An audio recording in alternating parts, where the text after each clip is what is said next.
propiedad horizontal. Bueno, voy a hacer una breve introducción y luego van a seguir mis compañeros. Bueno, el concepto de propiedad horizontal lo encontramos en el Código Civil y Comercial, en el artículo 2037, que nos dice que es un derecho real sobre un inmueble que otorga a su titular las facultades de uso, goce y disposición material y jurídica sobre partes privativas y sobre partes comunes, conforme al Código Civil y Comercial y al Reglamento de Propiedad Horizontal. En el reglamento de la propiedad horizontal puede ser en construcción, a construir o construida.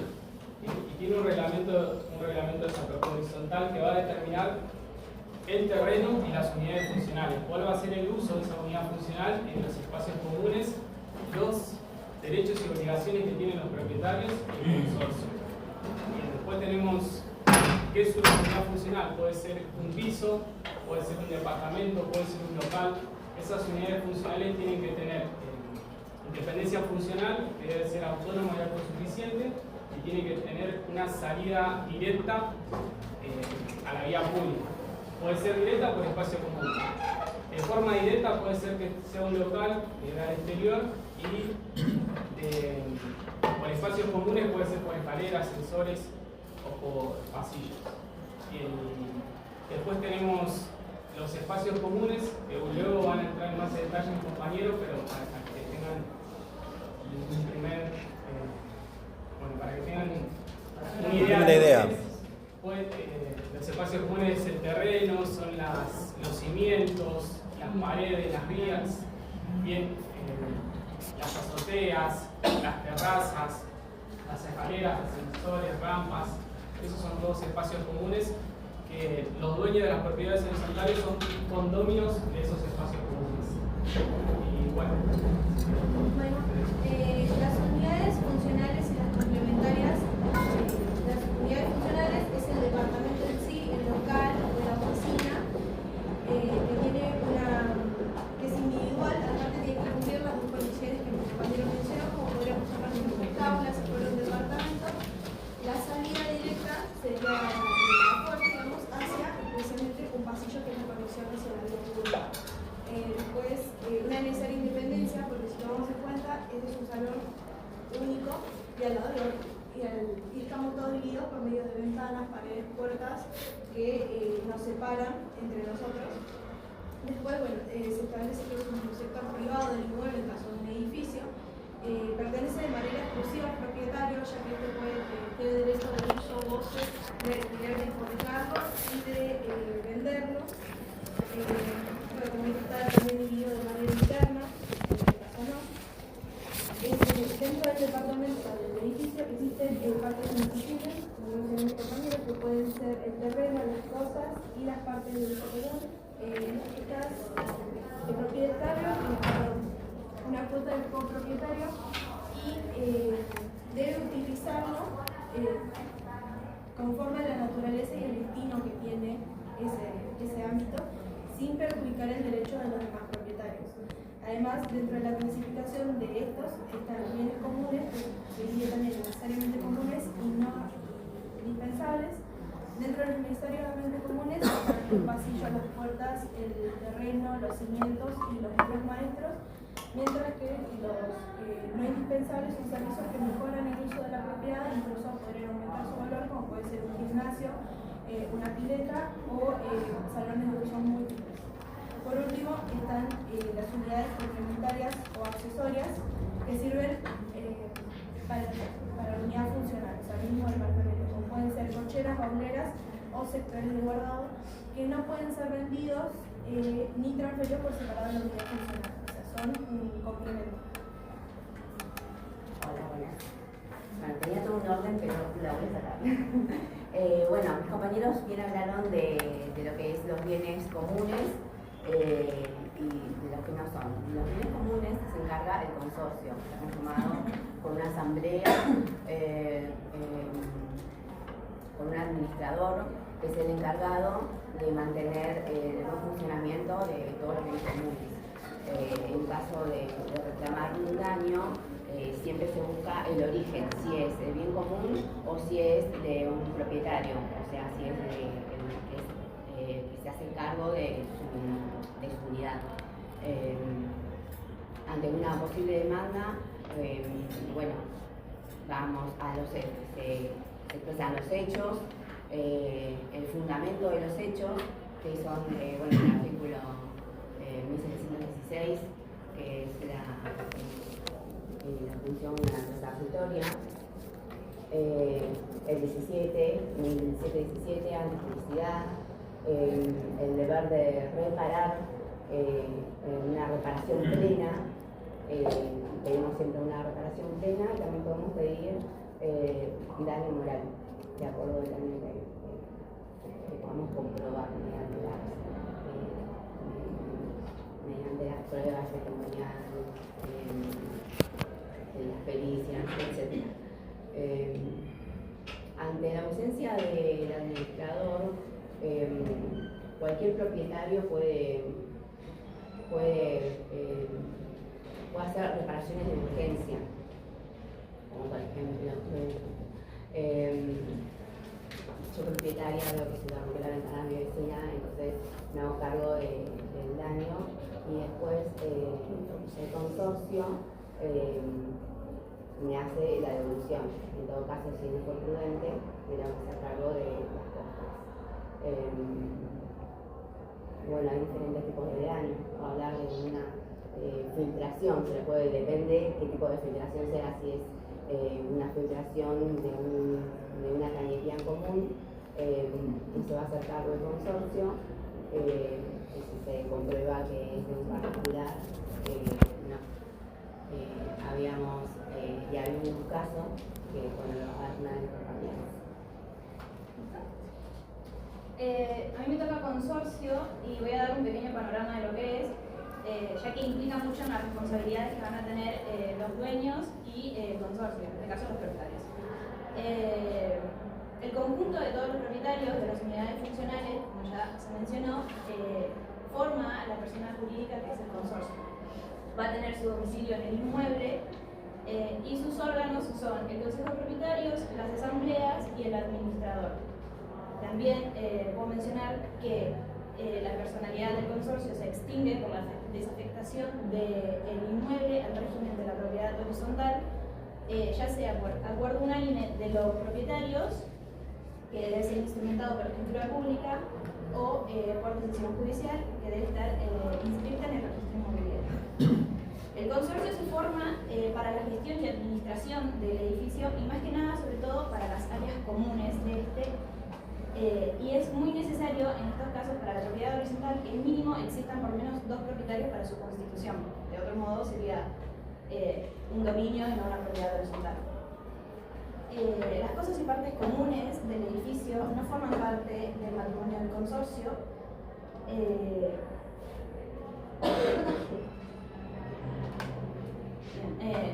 No forman parte del consorcio, sino de toda el área, digamos, y corresponde a cada uno también el cuidado. Son inescindibles, es decir, que no se pueden dividir, de modo tal que el derecho que le corresponde a cada propietario de las unidades funcionales no puede ser enajenado o grabado independientemente de las cosas y partes comunes, como ya lo mencionamos. Los consorcistas, en este caso, no transfieren parte de su patrimonio los propietarios, no transfieren parte de su patrimonio al consorcio, sino que entregan la administración de las cosas y partes comunes, y a su vez, tiene la obligación de conservarlas en un buen estado de mantenimiento, ¿no? ¿Qué implicaría esto? Implica que tiene que tener una gestión transparente, organizada y que debe ajustarse a la normativa vigente, ¿no? El administrador además debe realizar las contrataciones adecuadas a los servicios o a los empleados externos, debe encargarse del cumplimiento de las obligaciones y en general de la administración del edificio. Como aspectos generales puedo mencionar el reglamento, como ya dijeron, es básicamente un documento que debe contener la descripción del edificio, sus delimitaciones, las áreas comunes y las áreas privativas. Además también contiene los derechos y obligaciones de los propietarios y en general cómo va a realizarse la administración. El objeto del consorcio es el mantenimiento y el sostenimiento de las áreas comunes del edificio para hacer y posibilitar la mejor vida en el inmueble, ¿no? Y ahora sí, entrando un poco más en lo que es la responsabilidad, todos aquellos actos que, realizados que de alguna manera se relacionen con lo que es el objeto, no solamente van a implicar eso, sino que también es la consecuencia que va a tener que responder el consorcio, ¿no? Es cómo va a tener que responder depende de las cosas que sucedan. En este caso puedo poner, por ejemplo, las deudas contraídas por el consorcio y se rige el principio general, que es responde por sus actos propios en la responsabilidad directa, pero existe una excepción que dice que en caso de insuficiencia patrimonial, básicamente el patrimonio del consorcio rige esa parte y se forma con las expensas, las contribuciones de los propietarios, otras cuestiones. En caso de esa insuficiencia, ahí sí responden los propietarios, pero no lo harán de manera directa, sino que lo hacen a través de las expensas. Eso.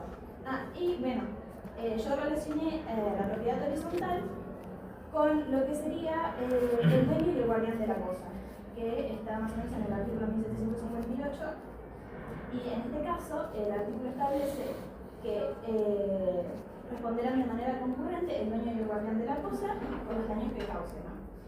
El consorcio, ya dije, es una persona jurídica distinta de los propietarios de las unidades funcionales, de manera tal que él va a actuar como el guardián de la cosa, ya que la doctrina y la jurisprudencia ya anterior a la reforma le otorgaban esa función. En materia de propietarios, estos van a ser los dueños, que es el titular del derecho real, en este caso el propiedad horizontal, sobre las unidades funcionales. Esta figura, la noción de causa, se vincula más con la noción de la motivación por la cual se debe responder, más que al hecho de la naturaleza que genera esa situación sometida a derecho, ¿no? La responsabilidad del guardián, la causa de la reparación para los obligados y el hecho dañoso, pero el motivo por el cual cada uno debe responder es distinto, tanto por su calidad de dueño como por su calidad de guardián. Entonces básicamente es una obligación concurrente, ¿no? En esta materia la responsabilidad de los propietarios y del consorcio por dueño y guardián de la cosa, por los daños causados o el vicio, o ya sea también de las cosas que caen del edificio sin ser arrojadas, esto es, sin la intervención del hombre, tienen responsabilidad directa.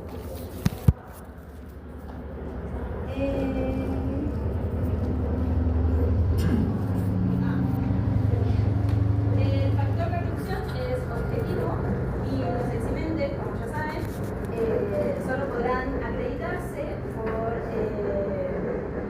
aquel propietario del consorcio que acrediten o demuestren que no participaron en la producción de ese daño.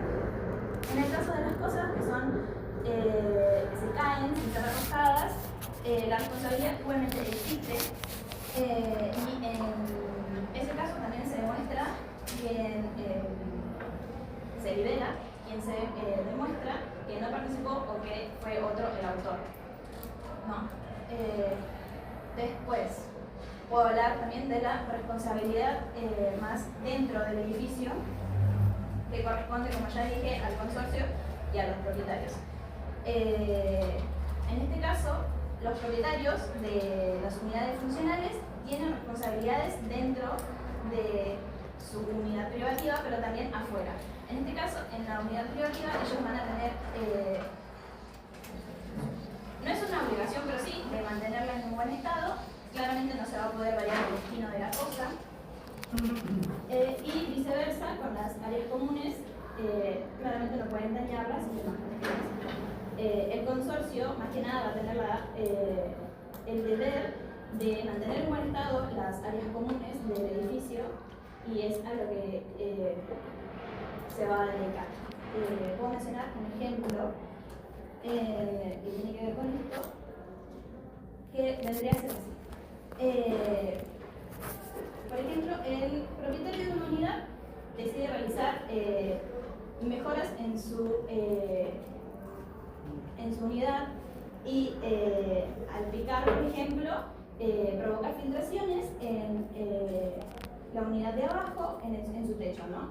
Entonces, el damnificado de abajo va a poder reclamarle al propietario de arriba los daños que hayan causado las filtraciones, pero también podrá, si quiere, reclamarle al consorcio. Y también esto lo relacioné con el artículo 249, que es de propiedad horizontal, que justo es una parte de defensas que dice que el reglamento excepcionalmente puede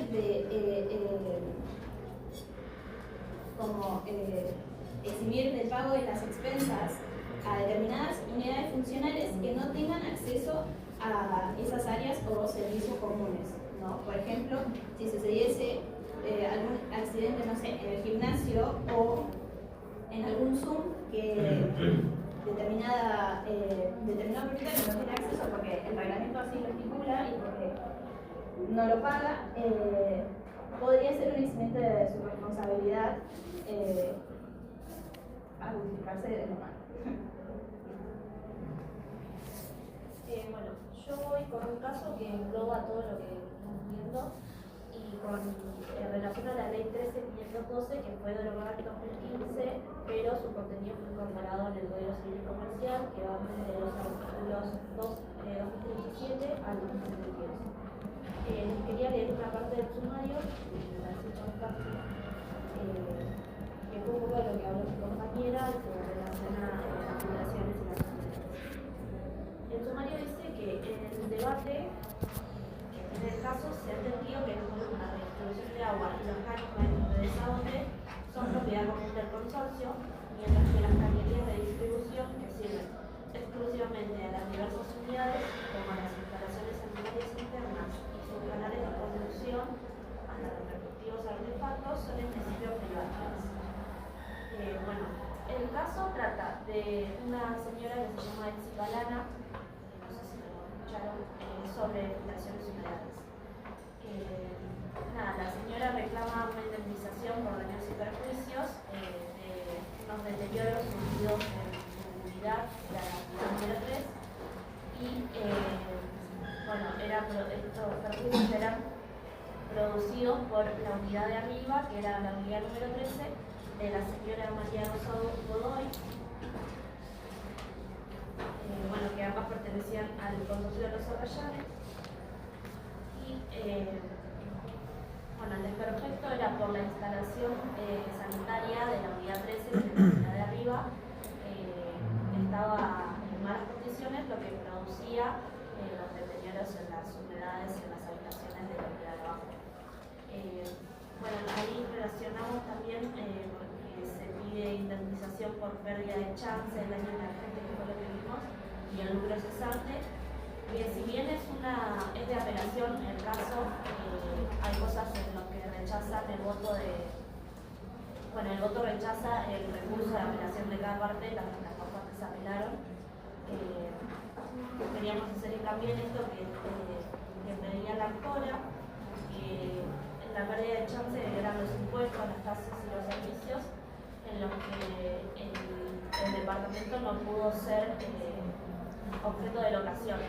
Entonces ella ahí reclama la pérdida patrimonial también. Después, y el lucro cesante, porque la actora también había presentado un contrato que ella tenía con otra persona a la que iba a alquilar el departamento. Era un contrato por 24 meses, o sea, 2 años, pero lo tuvo que rescindir mucho antes, producto de las filtraciones y de las enfermedades. Entonces, por eso reclama el lucro cesante por los meses que perdió de la locación. Y en la demandada, el caso es mucho más largo y la demandada sostiene que no se da el presupuesto de responsabilidad civil que el origen del daño en realidad era la cañería común, que era de los servicios cloacales de todo el edificio, pero bueno, en el desarrollo del caso se da que no, que las filtraciones eran por la mala instalación de su el sanitario, la mala instalación sanitaria de su equipo. Y bueno, eso es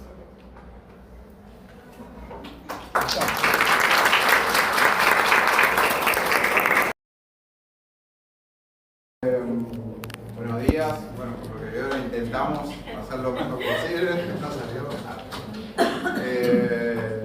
Vamos a dar el tema de responsabilidad sobre la construcción. Va a iniciar la compañera Norma dando una introducción, luego Marta va a dar lo que es el marco normativo. Cristian, por favor, va a dar la parte de sujetos, tipo de daño y sujetos. Yo voy a finalizar con los tipos de daños y una conclusión. Bueno, yo voy a iniciar con la introducción diciendo que la Constitución constituye una de las actividades más relevantes para el desarrollo económico, social, urbano y cultural de un país. Su impacto se refleja en la generación de empleo, en la construcción de viviendas, en la infraestructura pública y en el crecimiento del sector privado. Este dinamismo y crecimiento exponencial de la actividad de la construcción tiene su contracara, ya que es una actividad que está expuesta a altos riesgos. No hay estadísticas precisas, pero porque muchos accidentes no pasan desapercibidos o no se denuncian, pero es indudable que esta es una de las actividades que más tasa de siniestralidad tiene en comparación con otras actividades. Entonces, el desarrollo exponencial que ha tenido esta actividad tiene que pagar un costo caro en relación a los siniestros que les comenté. Es decir, que desde el punto de vista jurídico, la actividad de la construcción ha sido históricamente reconocida como una actividad riesgosa, lo que justifica aplicar un régimen de responsabilidad más riguroso. En ese sentido, el artículo 1757 del Código Civil y Comercial, que establece que toda persona responde por el riesgo o omisión de las cosas, así también como por las actividades riesgosas o peligrosas, de acuerdo por su naturaleza, por los medios empleados y por las circunstancias de su realización. Dentro de este marco, la actividad de la construcción, entonces, es una actividad riesgosa que, aún sin presentar un peligro continuo, las modalidades de tiempo, modo, lugar y uso la tornan potencialmente peligrosa.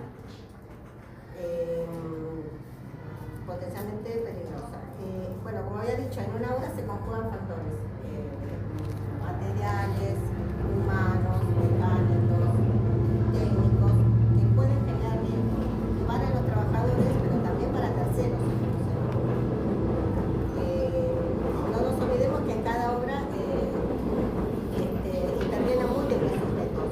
El comitente, que es el dueño de la obra, los contratistas, subcontratistas, ingenieros, arquitectos, capataces y obreros, que hace difícil, ante tanta cantidad de sujetos, hace difícil determinar quién debe responder ante la producción de un daño. En consecuencia, la norma reconoce una responsabilidad objetiva,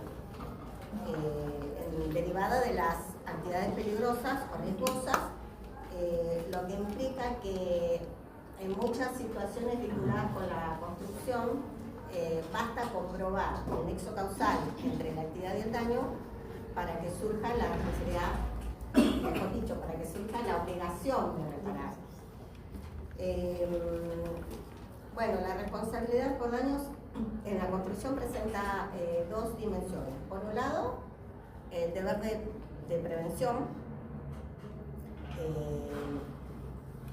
Por un lado, el deber de prevención, adoptando medidas de seguridad, medidas de control, medidas técnicas. Y por el otro lado, está la obligación de reparar cuando el daño ya se ha producido.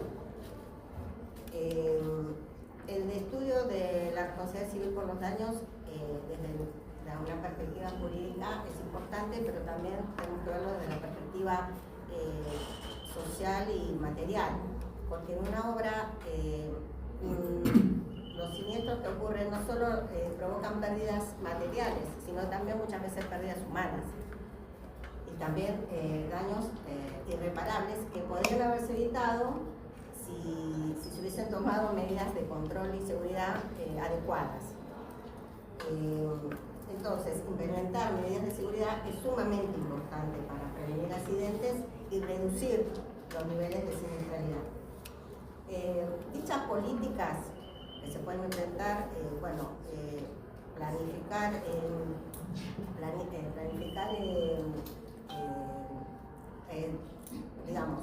planes de seguridad e higiene, capacitación laboral, controles de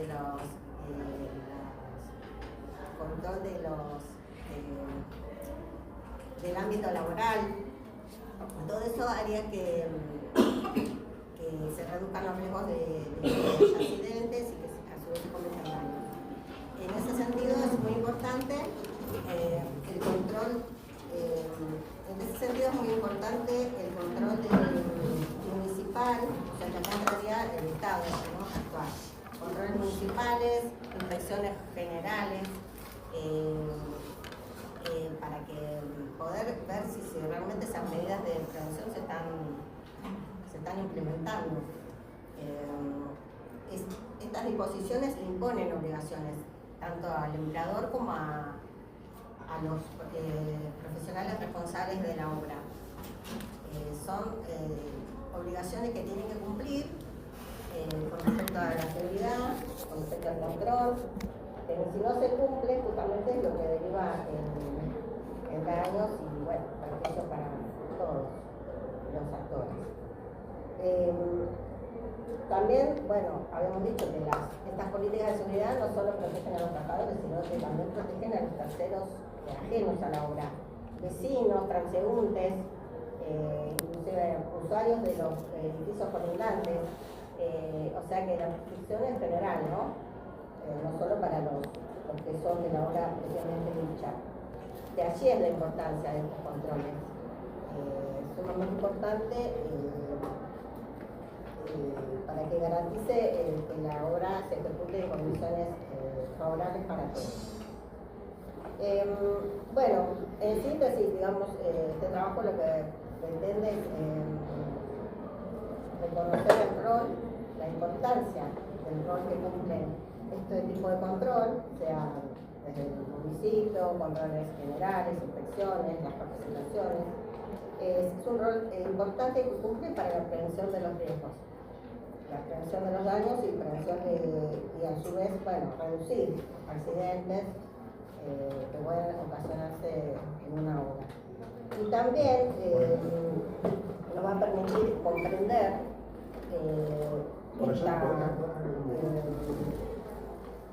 también nos va a permitir comprender la magnitud que tiene el deber cuidado en la construcción moderna. No puedo dejar de mencionar la norma que menciona el deber de prevención, que es el artículo 710 del Código Civil Comercial, que bueno, habla del deber de prevención, de actuar de buena fe para que no ocurran, impedir que ocurran riesgos que causen daños injustificados. Básicamente es eso, ¿no? Bueno, el control entonces es de suma importancia para evitar daños a futuro. Bien. En el marco legal, la responsabilidad civil de la actividad de la construcción se basa, en primer lugar, como dijo la compañera, en garantizar que los daños causados sean reparados. Principalmente lo regula el Código Civil Comercial de la Nación y otras leyes, leyes laborales y leyes de seguridad, además de las que son del municipio y también algunas que garantizan a los profesionales, no los arquitectos, que también están ocupados. Del Código Civil, la base principal que regula el derecho y la responsabilidad criminal de la construcción. Tenemos artículos desde 1710 que nombró la compañera, que es la Convención, hasta 1724.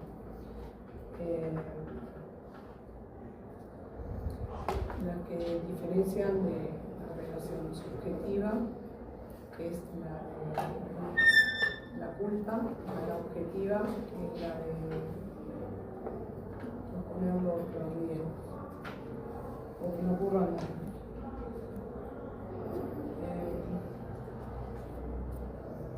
La ley de higiene y seguridad es la que protege la integridad física y mental de los trabajadores.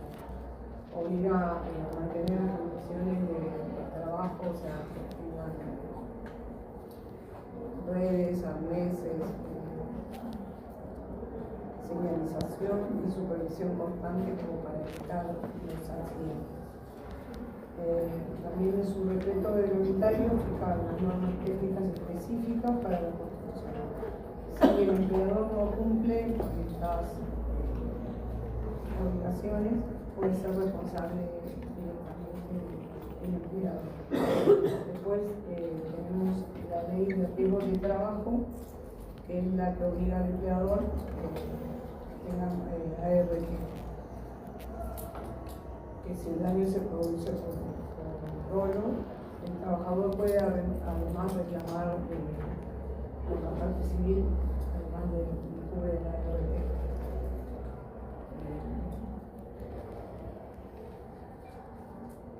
Lo que habíamos nombrado antes, que era referente a la parte de los municipios, que tienen una responsabilidad administrativa, que es la de fijar multas ante el incumplimiento, o la responsabilidad civil si el daño ya excede y se vincula con el incumplimiento del riesgo.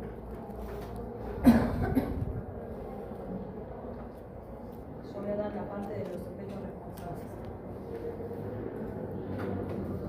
Ante algún daño, son responsables el contratista, según el artículo 173, por una obra ruina o propia para su destino. Responde al comitente por los daños que ocasionan o comprometan la solidez del suelo, y solo se va a poder liberar demostrando la causa ajena. Pero la causa ajena no comprende el vicio del suelo ni la mala calidad de los materiales. La extensión de la responsabilidad también es concurrente con las personas que vendan o construyan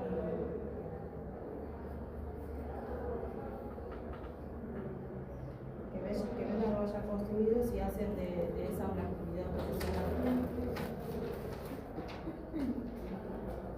También el mandatario, el representante del dueño de la obra, también va a responder. Según la causa del daño también responde el subcontratista, proyectista, director de obra y cualquier profesional ligado al comitente por un contrato de obra en construcción. Después las responsabilidades complementarias del Código del artículo 177, constructor y profesionales, que van a responder si omiten las normas administrativas. Responden también frente al tercero de cualquier daño producido por el incumplimiento de tales disposiciones. Eso quiere decir que si cumplen alguna de las normas de construcción de cada municipio, van a ser responsables. La responsabilidad delegada de cosas y de ciertas actividades. En caso de una actividad riesgosa, corresponde quien realiza se sirve o obtiene de ella o por ciertos terceros.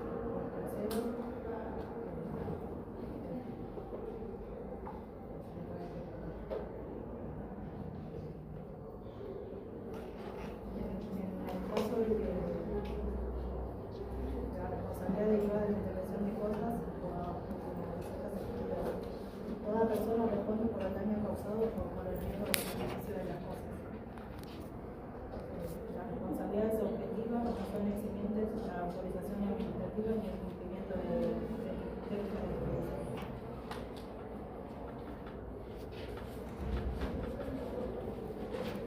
la responsabilidad colectiva y anual. Si en una parte de un edificio cae una cosa, o si es arrojada, los dueños ocupantes de dicha parte responden solidariamente por el daño que causa. Solo se va a liberar si demuestra que no participó en la producción.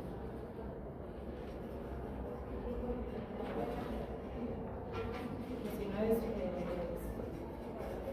el daño proviene de un miembro no identificado, van a responder solidariamente todos sus integrantes, excepto aquel que demuestre que no ha contribuido. En la actividad peligrosa del grupo, si un grupo realiza una actividad riesgosa para terceros, todos sus integrantes responden solidariamente por el daño causado por una o más de sus miembros. Solo se libera quien demuestre que lo integraron. Según el decreto 911/96 de higiene y seguridad del trabajo para la reglamentación de la industria de la construcción, serán responsables el comitente conjuntamente con el contratista si no cumplen las normas del presente decreto. La ley 22.150 del régimen laboral de los obreros de la construcción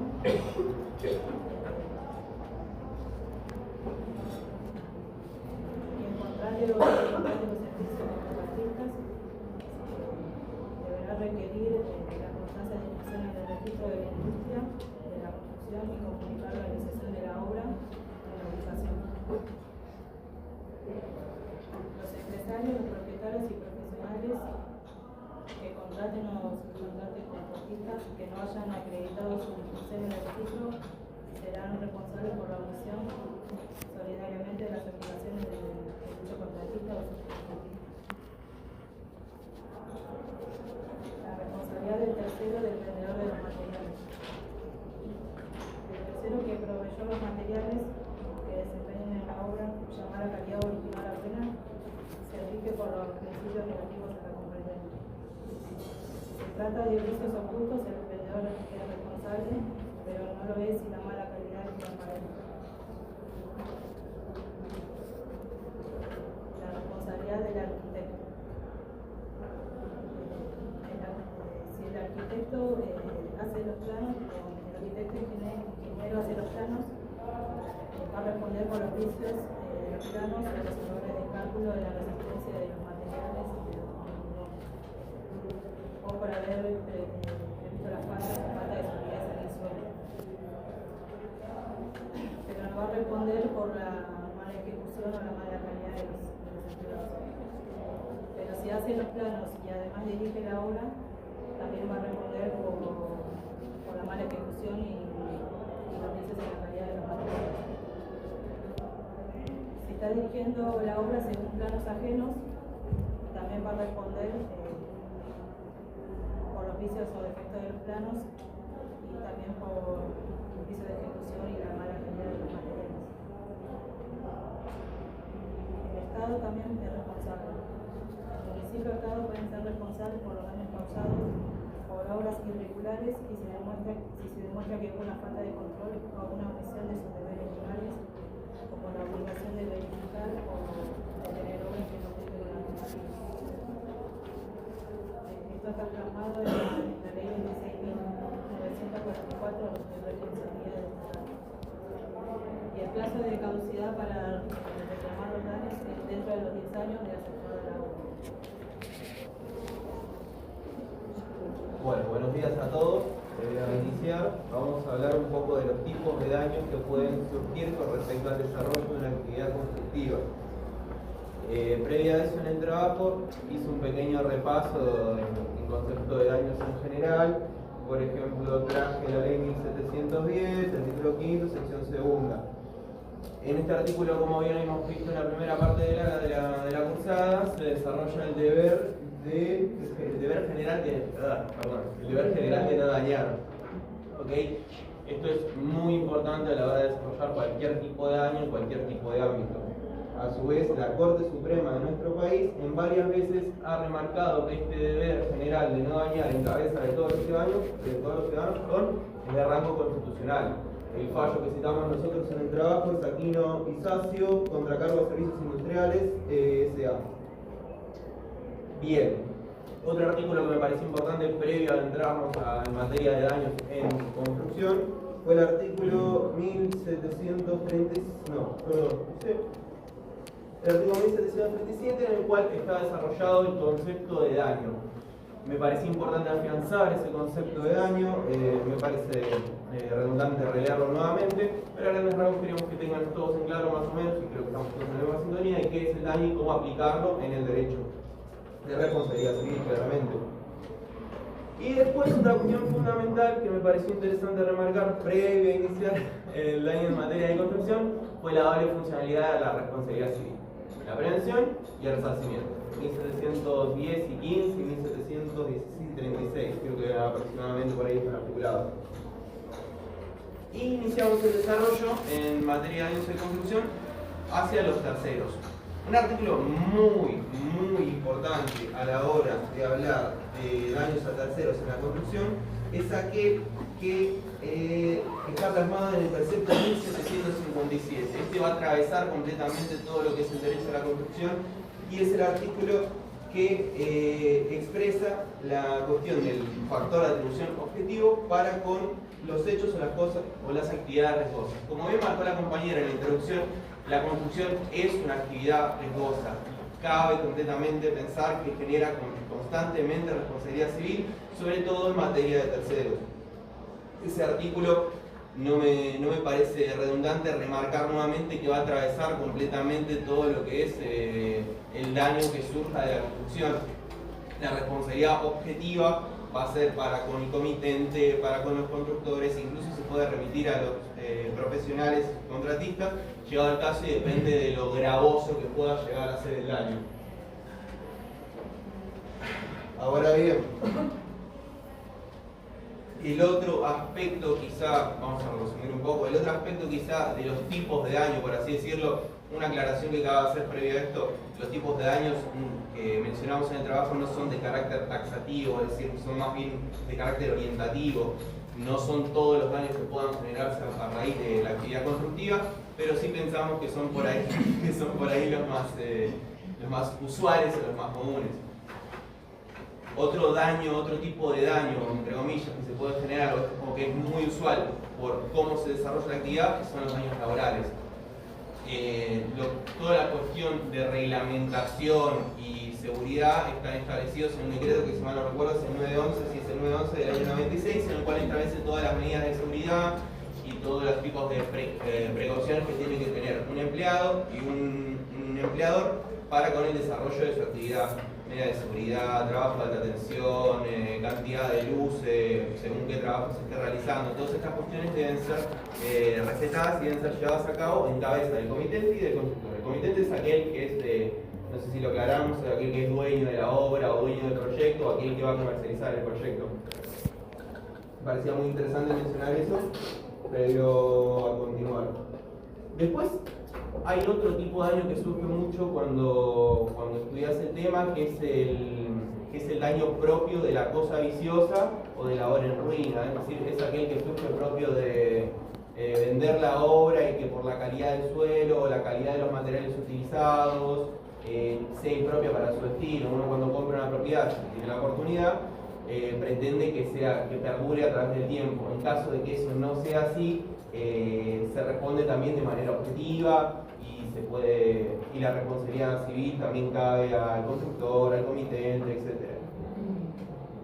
El último daño, y me parece uno de los más interesantes, es aquel que repercute en los derechos de incidencia colectiva. Como bien sabemos todos, los derechos de incidencia colectiva están establecidos en la Constitución, tienen jerarquía constitucional, y es sumamente interesante ligarlos al desarrollo de las obras en construcción, porque las obras en construcción suceden en espacios generalmente urbanos y no metropolitanos, por ejemplo Cava o el conurbano superpoblado como puede ser José Paz, San Miguel, y tienden a generar daños propios del ambiente o daños a bienes públicos. Nuevamente, 1757, creo que es el artículo, va a ser responsable aquel que genere peligro o aquel que saque provecho de los mismos. Más que nada son esos, chicos, los daños. No sé, compañero, adelante, por favor. Tipo de daños. En la Argentina, los tipos de daños están determinados en el Código Civil Comercial de la Nación. En este marco normativo se encuentran detallados los distintos responsables o responsabilidades, tanto el constructor, el proyectista o jefe de obra y el abastecedor de materiales o proveedor, dependiendo el momento en donde se ejecute el vicio o la falla. Presente esos daños, se puede determinar si son parciales o totales. Los tipos de daños, ¿no? El primero que es daño por ruinas, que está abocado más que nada a las obras de gran envergadura, edificios en donde las obras están hechas para perdurar en el tiempo y por determinados factores se termina encontrando el defecto de la falla. Después tenemos otro tipo que es por vicios justamente y defectos, que hace hincapié en el momento y el tipo de daño que se encuentra en donde el que recibe la obra tiene un determinado plazo para hacer el reclamo. Por lo que nosotros investigamos, el plazo determinado, el máximo es de 10 años. Después tenemos el tercero, que es los distintos tipos de daños por agentes, en donde está el constructor, es uno de los que abarca o tiene más responsabilidad que los demás.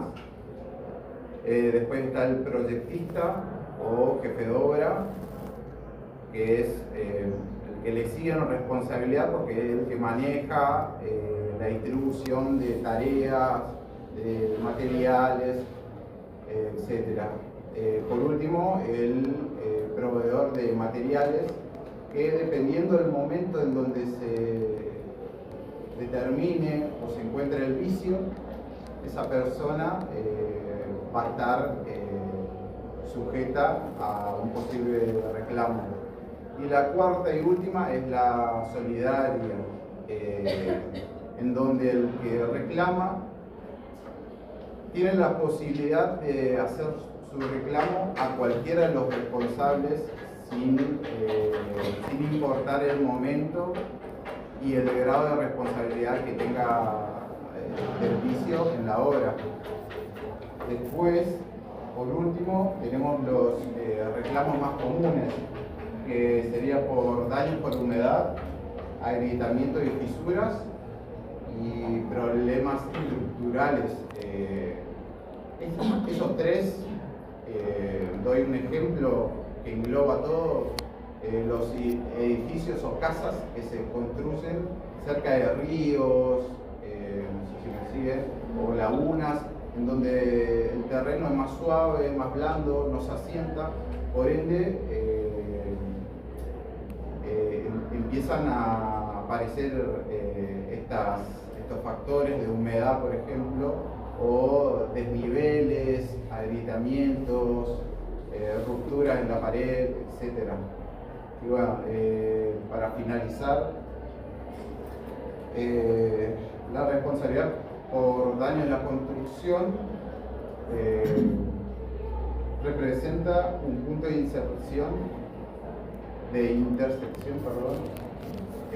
con respecto al derecho y a la ética social. La complejidad de las obras modernas conllevan organización, fiscalización y un plan de control que si no se lleva a cabo terminan sucediendo o se efectúan los daños o vicios que ocasionan un futuro reclamo a posterior. En conclusión, la construcción debe asumirse como una actividad esencial para el progreso y una responsabilidad o una obligación para con la vida, la integridad y el entorno. Nada más. Gracias.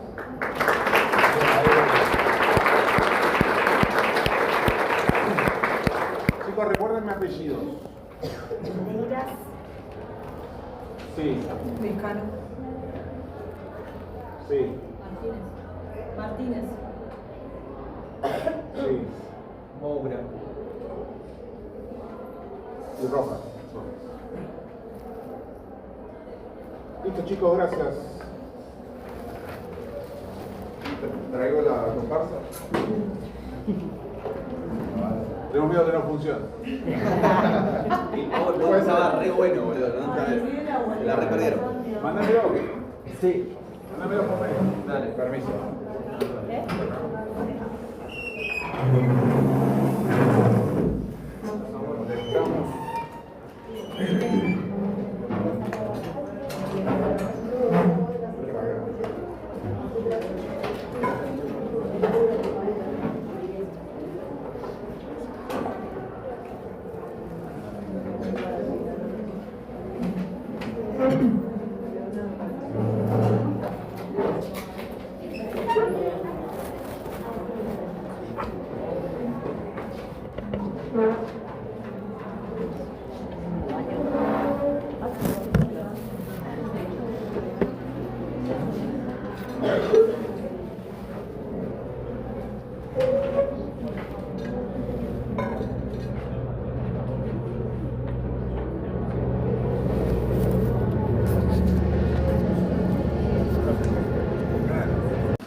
Si querés salir, salí, no hay drama, yo no, acá no obligo a nadie que se quede.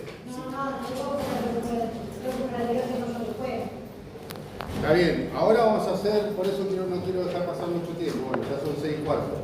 Más o menos una hora de clases y después, si querés repasar no hay problema, el tema es que te vas a perder estos temas. Bien, concepto de salario, chicos. Vamos a hablar del salario un poco. Bueno, ¿qué podríamos decir del salario? De lo que venimos hablando hasta acá. Bien, repetirlo fuerte. La remuneración por la contraprestación. Es una remuneración por una contraprestación. El trabajador se pone a disposición del empleador y como contraprestación percibe ese salario. ¿Sí? Cuando decimos salario, ¿qué es lo primero que se le viene a la cabeza cuando estuvimos hablando de los derechos y las obligaciones? Obligación del empleador. Obligación, la primera obligación del empleador es pagar salario. Como primera obligación, la fundamental. ¿Por qué? Porque es un contrato oneroso, sí, está bien. Es una obligación de dar. ¿Qué más? Vamos bien. Hoy vinieron. Del trabajo ajeno. Porque es de carácter alimentario. Ahí va, eso quería escuchar. Eso quería escuchar. Es de carácter alimentario el salario. Es sagrado. Eso significa que es sagrado para el trabajador. Carácter alimentario como principal característica. Todo lo que venimos diciendo hasta acá son características. Bueno, la principal es el carácter alimentario. Y como principal obligación del empleador es pagar. Les voy a decir, para que anoten, según Fernández Madrid, el salario y la contraprestación económica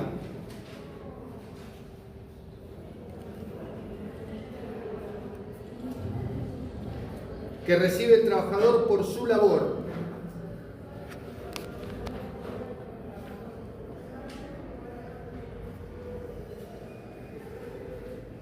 el salario no solo tiene una función retributiva, sino también una función alimentaria y social.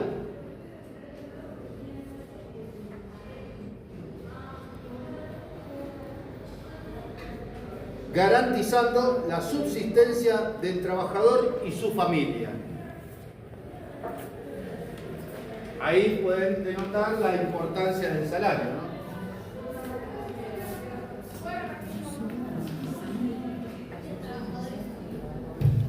Entonces decimos que el salario es la contraprestación económica que recibe el trabajador por su labor. El salario no solo tiene una función retributiva, de eso de dar y recibir por las tareas que realiza, sino también tiene una función alimentaria y social, garantizando la subsistencia del trabajador y su familia. Ese es el concepto del salario según Fernández Madrid. ¿Sí? De ahí la importancia, ¿no? Bien. El salario se divide. Vamos a empezar a usar el pizarrón.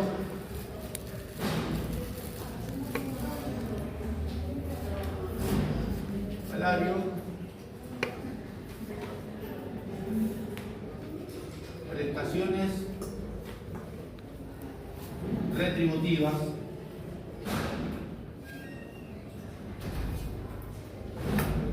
Prestaciones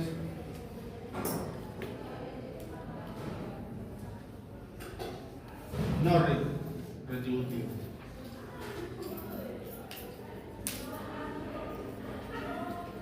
Bien, acá ya empezamos a ahondar, a meternos dentro de lo que es el salario y vemos que tenemos prestaciones retributivas y prestaciones no retributivas. Seguramente algunos saben de qué estamos hablando. Pregunto. Vos tenés que saber. ¿Qué es esto? ¿Las retributivas? Y sí. las que no llevan aporte, digamos. Exactamente. ¿Y las retributivas? Son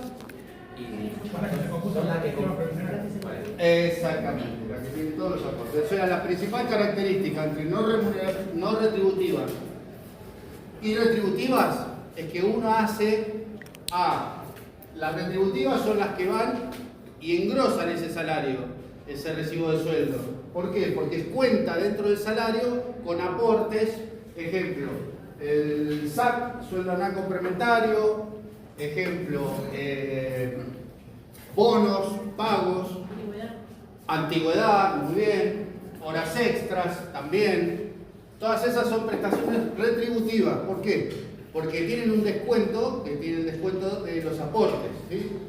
Ahora bien, las prestaciones no retributivas son las que no tienen ningún tipo de retención, no tienen ningún tipo de aporte. Entonces, ¿qué pasa con estas?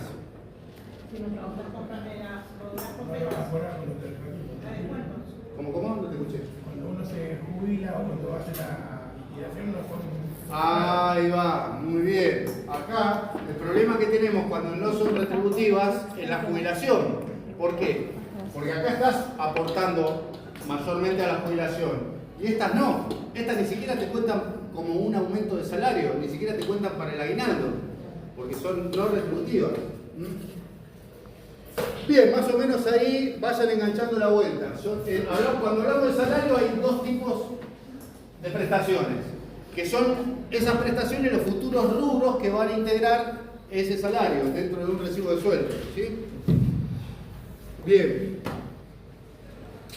Entonces, anoten, prestaciones remunerativas. Retributivas, ¿qué dije? Perdón. Remunerativas. No, retributivas. Remunerativas, bueno, son sinónimos, pero pónganlo como... Las prestaciones remunerativas son aquellas que integran el salario y que están sujetas a los aportes y contribuciones. Las prestaciones remunerativas son aquellas que integran el salario y están sujetas a los aportes y las contribuciones.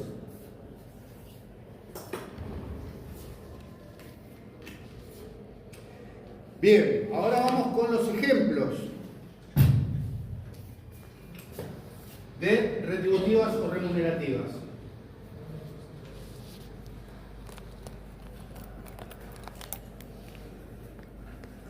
Salario básico, la primera. ¿Qué es el salario básico? Un piso mínimo. Exacto, un piso mínimo que el trabajador percibe por sus tareas. Debería alcanzar para tener un...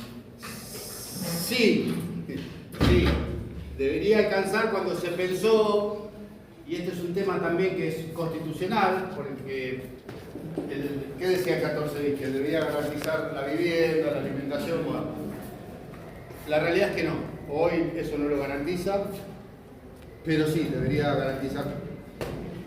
Bueno,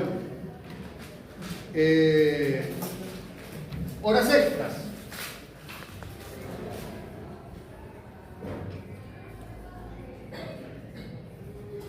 Ya habíamos hablado de qué eran las horas extras, ¿verdad?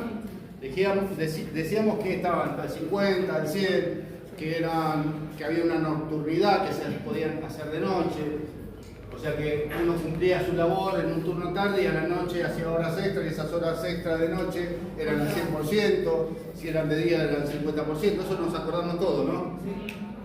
¿Sí? Una hora, 8 minutos de la hora. No, ese es el turno. Ojo, estamos hablando de hora extra. Ahora sí. Lo que vos estás diciendo es el turno. La novena hora. No. Bien, las horas extras también aportan a las retributivas, vamos a poner retributivas barra remunerativas para que no se nos confundan.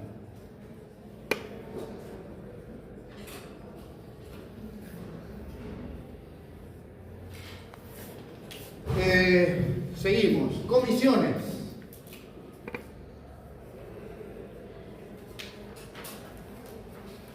Comisiones. Muchas veces los trabajadores perciben comisiones que aportan, que son remunerativas, que tienen descuentos, que por lo general las comisiones, ¿quién las tiene?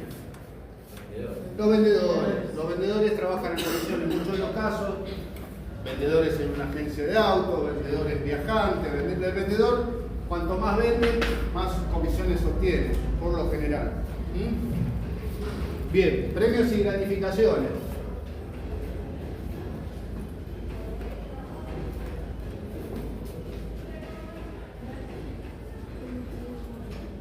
Ahí entraría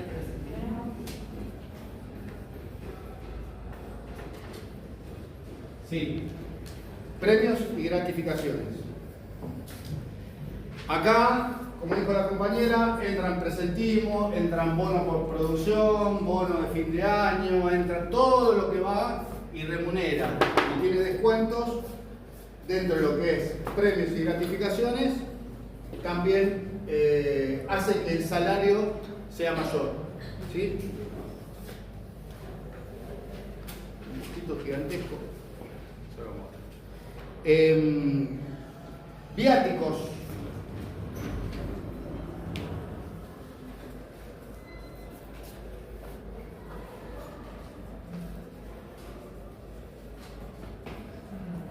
Viáticos remunerativos.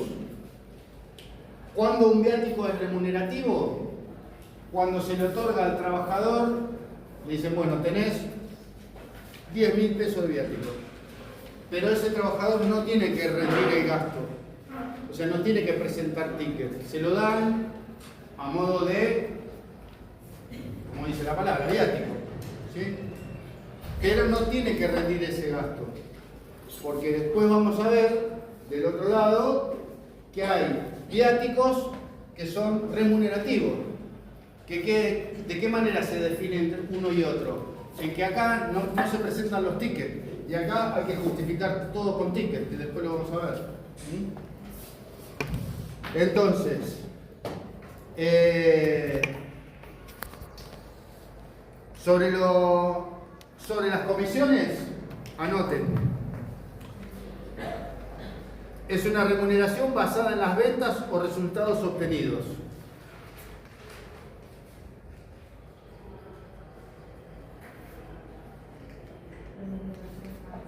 ¿Basada en las ventas?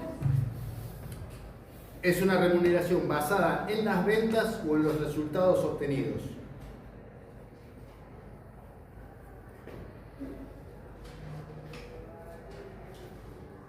Los premios y gratificaciones son incentivos otorgados por desempeño o cumplimiento de objetivos. ¿Sí? Esto se lo digo a modo que ustedes sepan por lo menos de qué se trata, pero después me imagino que lo van a estudiar mejor en profundidad. ¿Puedo repetir? Sí, cómo no. Premios y gratificaciones son incentivos otorgados por el desempeño o el cumplimiento de objetivos.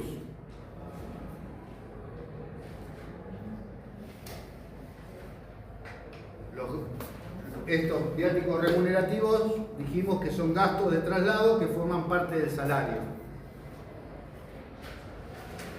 Vamos con otros, propinas.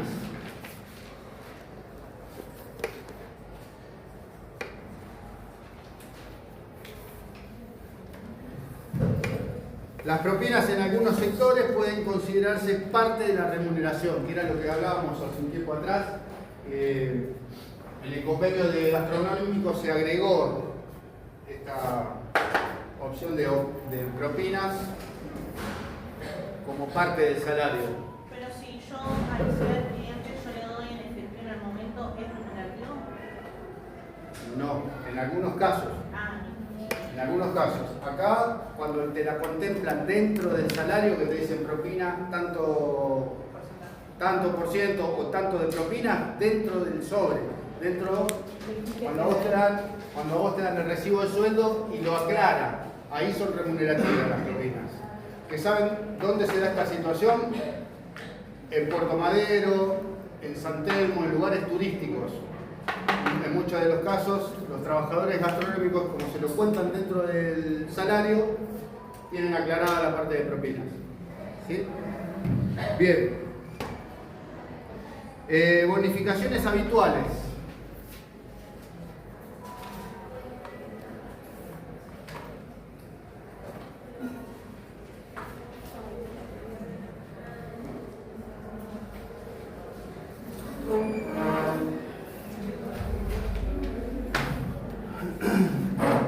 Las bonificaciones habituales son pagos adicionales recurrentes que integran el salario.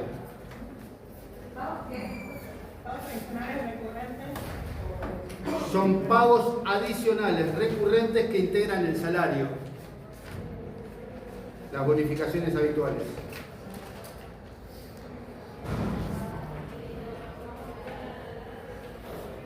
Vamos con la última, que esta es media rara, pero existe, que son las participaciones en utilidades. Participaciones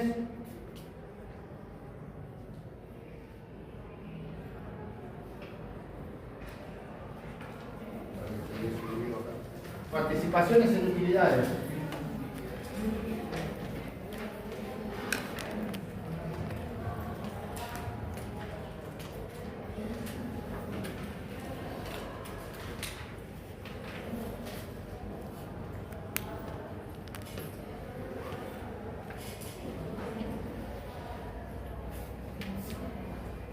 Bien, todas estas integran y aumentan el salario.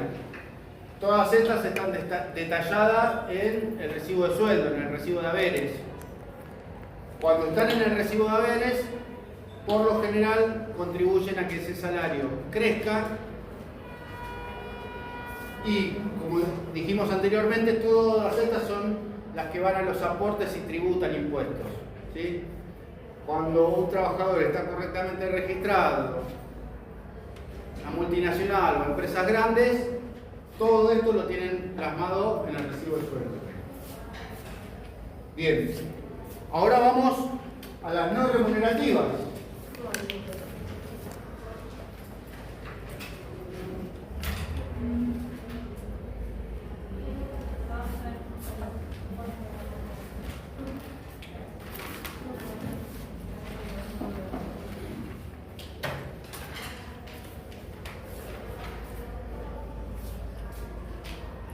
Decimos entonces que los beneficios, anoten que esta es un poco el resumen de lo que significa prestaciones no remunerativas. Son beneficios que no forman parte del salario directamente.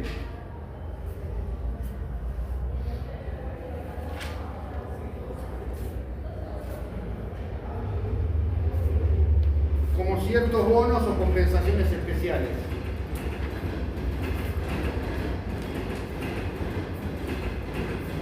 Las prestaciones no remunerativas son aquellas que el empleador otorga al trabajador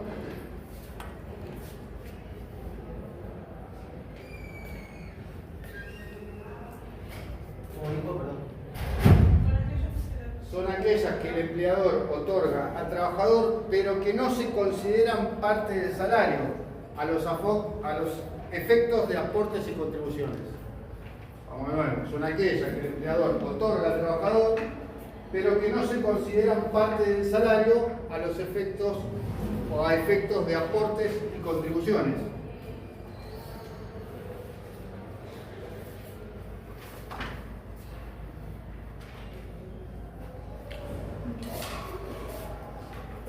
¿Ellos tienen un tope del 20%? ¿Cómo? ¿Tienen un tope del 20%? No, que yo sepa, no. Yo no soy contador, yo soy abogado. Pero tengo entendido que no. Es verdad, yo no lo vi escrito, pero sí hay un dicho de que más del 20% no se puede otorgar de forma no remunerativa. ¿Por qué? Pues si no estás entrando en un delito de evasión al fisco. Entonces, en época habían destinado hace muchos años de bonos para esto, para el labor de los trabajadores. Exactamente. Y después lo prohibieron. No, ustedes recuerdan, los que somos más grandes, seguramente vos te vas a acordar, el tema de los tickets canasta, que existieron unos cuadraditos así, que eran unos papelitos que parecían chequecitos. Sí, en el mercado valían. Exactamente. Los tickets canasta, uno iba al supermercado, a Carrefour, a cualquier supermercado, y pagaba por los tickets. Eso era parte del salario, porque el empleador lo entregaba como parte del salario, pero no tenía ningún tipo de aporte. Entonces, ¿qué pasó? Y se sacó del sistema. ¿Por qué? Porque era una estafa al fisco, encuadrada dentro de una gratificación o de un pago indirecto. ¿Sí? Bueno, acá vamos a empezar ahora con los ítems que no son remunerativos. Asignación en dinero por suspensiones. Vamos a poner acá. Asignación en dinero por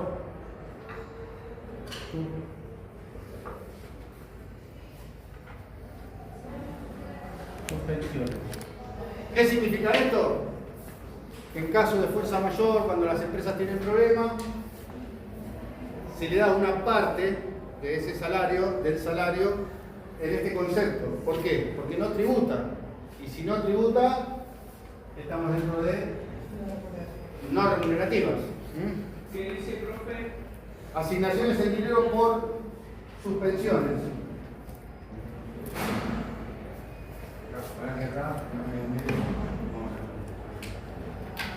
Bien.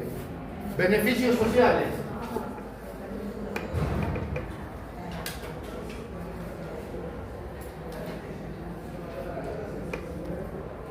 ¿Cuál puede ser un beneficio social? Los escucho.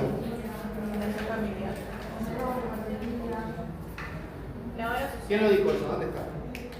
Bien. ¿El pago del maternal puede ser? Exactamente, guardería, comedor, son todos beneficios que el empleador otorga, que no es un salario directamente como acá, pero sí lo percibe como un beneficio, una gratificación. Puede ser que figure también, no sé, 30% de descuento en tal gimnasio, porque ahora muchos... Eso sí, eso es un beneficio también, que ahí no tenés, lo único que, a ver, vas a gozar de un descuento en algún comercio, pero acá estamos, los beneficios sociales es todo eso. Con Sport Club, hay empresas que tienen convenio con Sport Club, son acuerdos y convenios que le brindan a los trabajadores, pero eso no te incide en el salario. Por eso no es que ganas más, ¿entiendes? Muchas empresas también, ¿qué hacen? Y le damos O de 510, te dan una obra social buenísima, pero el salario sigue siendo bajo, pero te dan una muy buena obra social. Bueno, existen esas cuestiones también. Bueno, para las asignaciones en dinero por suspensiones se otorgan cuando el trabajador es suspendido por causa de fuerza mayor o falta de trabajo no imputable al empleador. ¿Sí?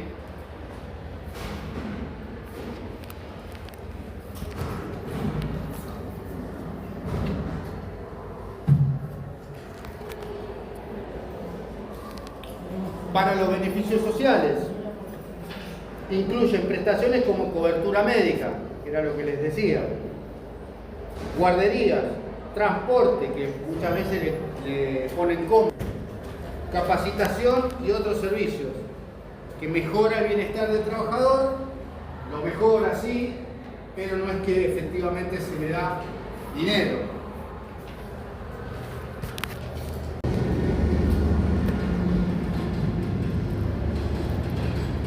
Compensaciones por gastos.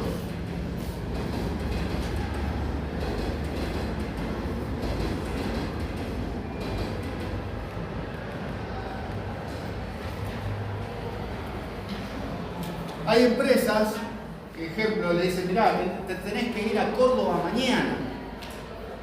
Tenés que viajar por urgencia. Bueno, lo mandan a Córdoba al trabajador. Dice, no, el boleto pagátelo vos, después te lo retribuimos. Muchos hacen eso, no quiero que se sorprendan porque hay muchas empresas que hacen eso. Hasta se tenés otro propio con la nafta. Exactamente, andá y después me traes los tickets y yo te pago la nafta.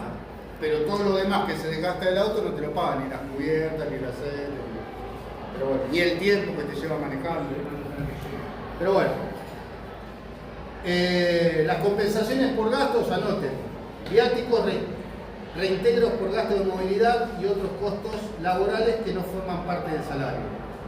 O sea, son viáticos, son reintegros por gasto de movilidad y otros costos laborales que no forman parte del salario. Ejemplo, ese trabajador tuvo que viajar a Córdoba y en Córdoba se toma un remis, un taxi, le tiene que pedir el ticket, porque era lo que le decía hace un ratito, tiene que justificar el gasto. ¿Sí? Lo mismo se tiene que pasar 2 o 3 días, ¿no? Si le pagan un hotel. El hotel ya tiene que estar pago, porque ¿qué pasa? La misma empresa contrata el tiempo del hotel, pero todos los traslados, almuerzos y todo lo de ese trabajador, en muchos de los casos, lo paga el mismo trabajador del bolsillo y después tiene que hacer la rendición de cuentas. Bueno, bonificaciones especiales. Abajo.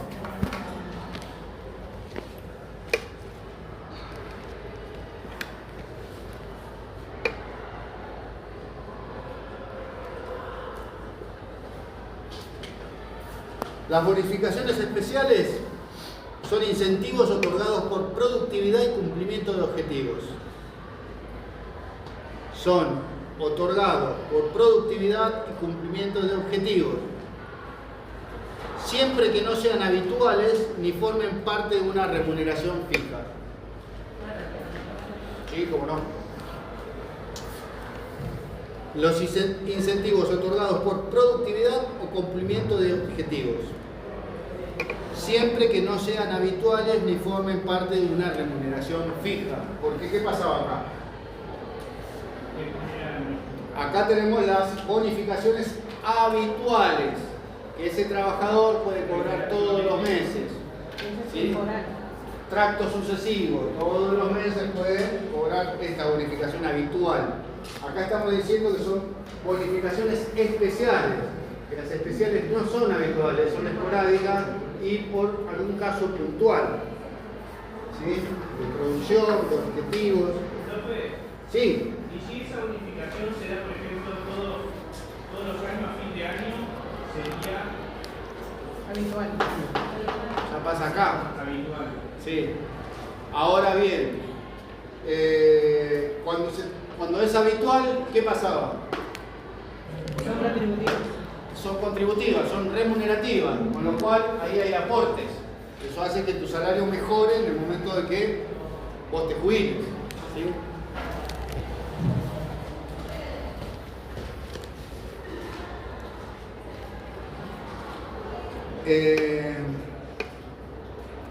Bueno, regulación y consideraciones, anoten.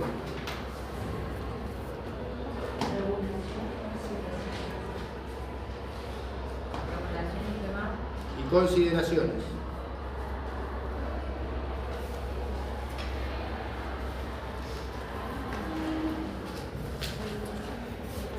Esto ya está, ¿verdad? Bien.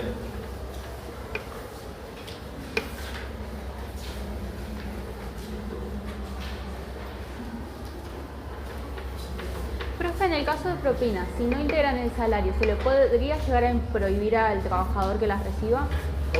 En el caso de propinas, si no integrarían el salario, ¿se le podría prohibir al empleador que las reciba? Y porque ahí ya es un acuerdo interno de ese trabajo. Pero sería, si se la prohibís al trabajador, lo estás privando de que perciba un poco más de dinero. No sé hasta qué punto es beneficioso. Vamos a poner acá regulación. Porque a un conocido mío le hicieron, no sé si una carta o documento por ese tema. ¿Por qué? Porque recibió. Sí, recibió se propina. la por Mercado Pago, por transferencia.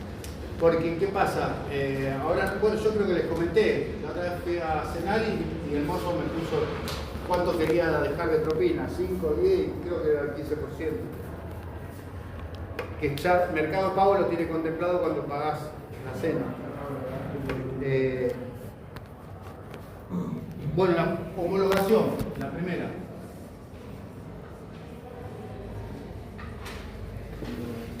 Insisto, esto yo les estoy dando a modo para que después ustedes tengan la guía de qué es lo que tienen que estudiar cuando hablamos de contributiva, no contributiva o remunerativa, no remunerativa. Ustedes ya saben cuáles son, pero después seguramente se les va a pedir que las desarrollen.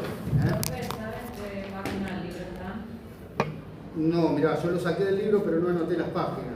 Hice un breve resumen de ahí. No, pero en el libro de Fernández Madrid lo tenés. Bien. Para la homologación, algunas prestaciones no remunerativas deben ser pactadas y homologadas en el Ministerio de Trabajo. Algunas prestaciones no remunerativas deben ser pactadas y homologadas en el Ministerio de Trabajo.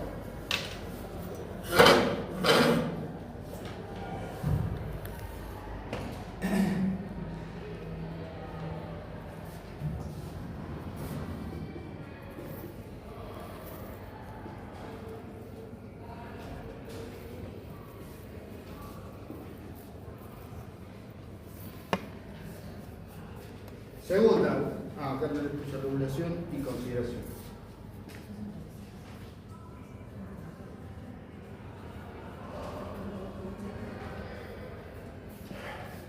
Tienen impacto en la seguridad social.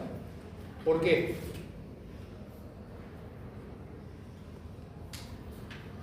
¿Por qué tiene impacto en la seguridad social? Por los aportes. Cuanto uno más aportes tiene, mejor se jubila después.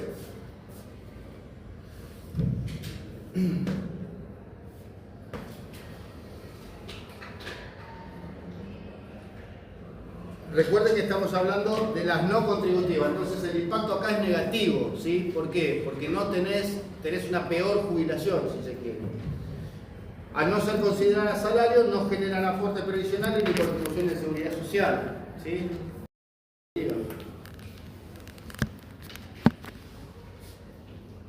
Las limitaciones. No puede sustituir el salario, acá hay limitaciones.